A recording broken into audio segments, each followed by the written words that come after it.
সারা দিন খালি মোবাইল টিপতো, কামের কোনো খবর নাই। হ্যাঁ, চিন্তা ভাবনা কিছু আছে আপনার? এই তুই চিল্লাইতেছিস কে? তোর সমস্যা কি? কটা বাদ দে। এটা লাগছে আমার। কি কাম করে আনছো তোমার? আমি বাদ দিমু? সারাদিন খালি বয়ে বয়ে মোবাইল টিপে, ঘরে তো চাল ডাল কিছুই নাই, আমি বাদ দিমু কেমনে আপনারে? হ্যাঁ, খালি বড় বড় কথা, কামের নামে কোনো খবর নাই। এই যে দিলা ভাত রান্না থুয়েন, আমি কামে যাইতেছি, আরেকবার হাতে করে চাইলে না থুইছি, রান্না না বিছনাটা একটু গুছাই না, সারাদিন মোবাইল টিপেন না খালি। আজ আমি দেখি সব গুছাইনি, না হলে আজকে মোবাইলের ব্যবস্থা করতেছি। আচ্ছা, আমি কাজে যাইতেছি। আরে যা যা।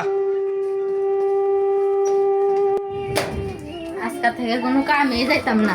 মালিকের যে ব্যবহার, মানুষে মানুষ মনে করে না। কি সে তো রাগ করছিস কে? রাগ করতাম না তো কি করতাম? মানুষের কথা শুনতে কি ভাল লাগে? আপনার কি খুঁজতে থাকেন, বয়ে থাকেন আর খান আর কি?